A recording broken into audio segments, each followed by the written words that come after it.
morning to Parenting Teens with Dr. Cam. I'm your host, Dr. Cam, and today I'm here with Caleb Kidd Coy, and we are at the beautiful resort of Movara at a conference.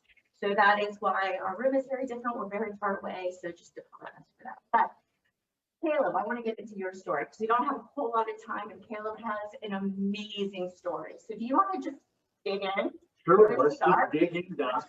And thank you so much for the opportunity to come and share with you guys. So like Cam said, we're going to get you started and go down the path a little bit, right? Yeah. Maybe on the cliffhanger, and then we'll follow up and do a second part. Because if we are not in those vans to go on this hike, we are in big trouble. Yeah. We did about 8.5 miles yesterday, so we're feeling it. So yeah, my journey, Doc, growing up a preacher's kid,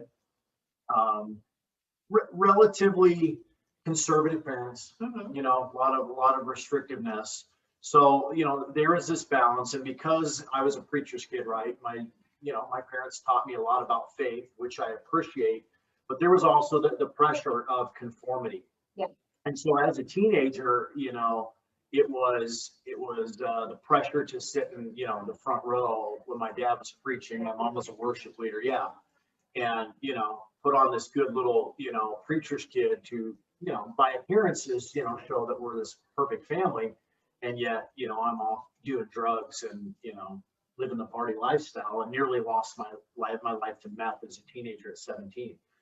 So, Cam and I were talking this morning, and, it was one of those situations where mom and dad felt like they were losing hold.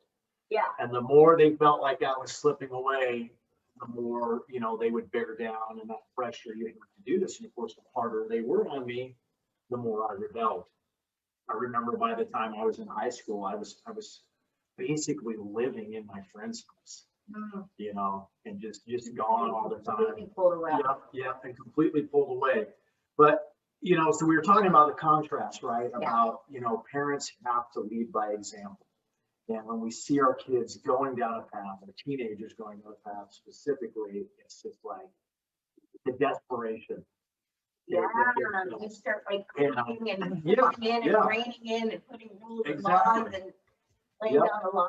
And what happens? And what happens? And I guess, thank God, mom and dad were out of town when I had my overdose. Oh, geez. We were partying for about a week. I've been up for a week, and on meth, you don't sleep, you don't eat. And so basically a virus had attacked my heart, and they were out at a preacher's conference.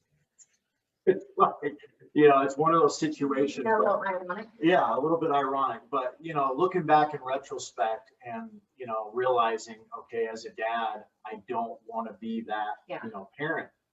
And for my oldest, my teenager, it's the ex and I had divorced when she was about 16 months old. And so you're already dealing with that dynamic. And I have two other little ones. I have a 3.5-year-old toddler and a new 2-month-old baby boy. Yep. Little guy, Axel. And, trying to do my best to lead by example and to show them, right, that there's a better way. And the challenge with, mixed family situations is, at least for ours, you have two very conflicting, different parenting styles, morals, ethics, values, completely different.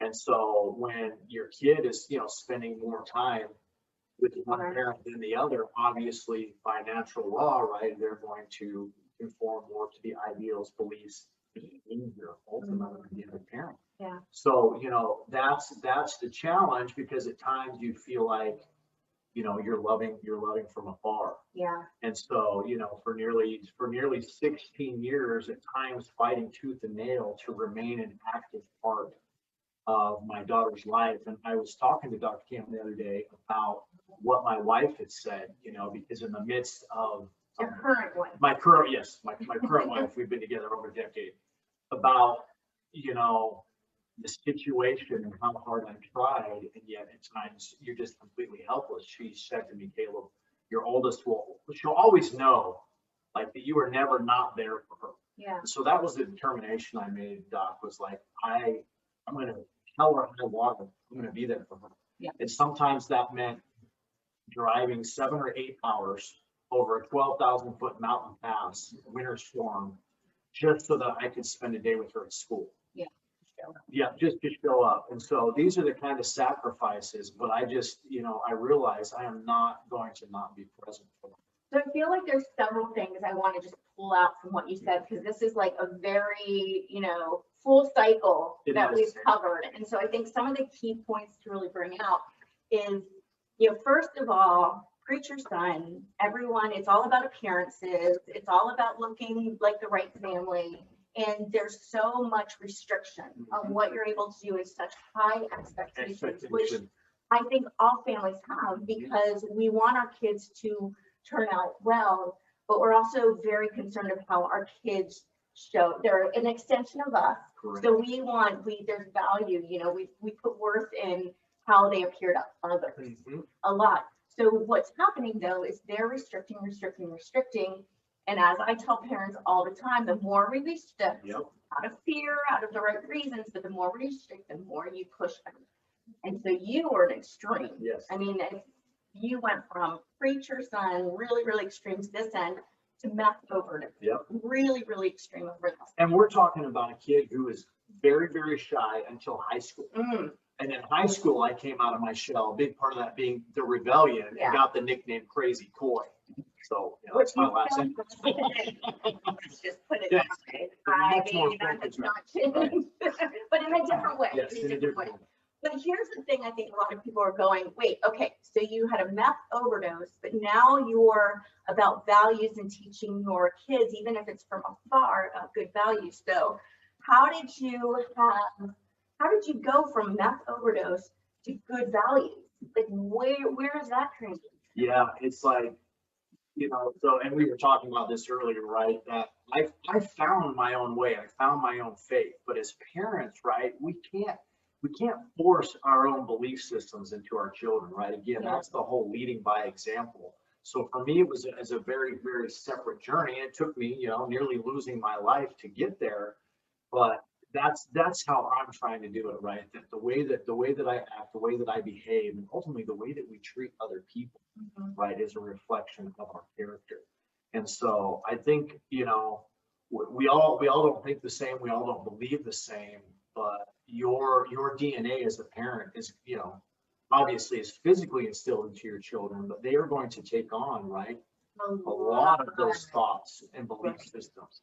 And so, for example, for me, being that foundational fortitude for her, even though my daughter was a part of a broken family, now we're demonstrating to her, so my wife and I have been together over a decade, right? We have 2 kids together, that you can make it work, that 2 people can commit to each other through hell or high water.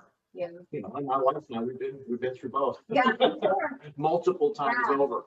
But it's like, at the end of the day, it's all choice, Cameron. It is all choice. And I think what you're saying though too is we tend to want to mold our kids by restriction and controlling. And what you're saying is that didn't work. And I see that not working for a lot of people. What I do see working a lot, which you're an example of, is by modeling the behavior that you want your children to adopt, to modeling the type of person you want your child to become.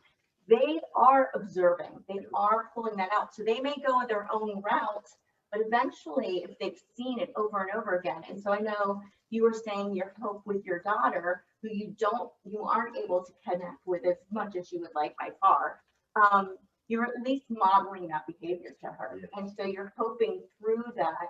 And as we were talking, it's like right now it's tough. It's like, she's getting this pool. It's really tough. You've got several years where eventually you've had that foundation that you've created. You keep showing up, you keep being there. It's eventually going to return, right? And I know you kind of had to let that go, which has been really, really tough. But realizing that you can't control it. Yeah. It's really, really, I think that's the hardest thing for parents to realize is you can't control it. Yeah. I mean, the tears that I shed as a dad, just feeling completely helpless as a protector, right? And I think it's different with little girls, right? Because it's just like there's an extra layer of I have to protect my daughter, and my hands are tied, right, from doing that. And we talked about this whole letting go thing, and the pressure you know, through alienation, through conflict, through all the trauma, right? And drama would have been very easy to just pull back and say, I'm out. I'm done. Yeah, which I see people do. Yeah. They're so frustrated and they're Yep. personally hurt. Yep. They feel rejected by their kids, and so they just are like, I'm done. I'm Yep. over it. And I keep begging them, please do not give up, because your kids need that. So I just, again, I determined that she's gonna always know that I'm here. Yep. Right, and there's times where I'm gonna have to wait on that end, right? For the communication to be initiated, and that's the other thing, you can't force the communication. Yeah. Right, you can't Yeah. force the communication, because that's gonna pressure them away as well. And, you know, as parents, it's just like, we wanna be those parents that say, you know, hey, we want you to be able to talk to us about anything. But yet, if they're in another environment where they're made to feel guilty for having a relationship or communication with the other parent, then by nature, it's going to be hard for them to. And so, you know, I've learned so much about letting go. And, you know, you've heard it said that you really love someone, you let them go, right? And it's like, you do that, but until you really experience it, it's the hardest thing in the world. Morning. So, What time is it, by the way? how are we doing on time? I'm seeing people go. Okay, towards 7:50. their- All right. We gotta make the best, because they will leave without us. They will leave with us. So, yeah, that's kind of some nuggets before Yeah, we go deeper. good Right? stuff. Yeah, and I want to really unpack the impact of your parents, because I think ultimately they did some really good, they did a lot right. Yeah. Because you turned out good. Yep. But there was a big blob in the middle that Right. probably could have been prevented.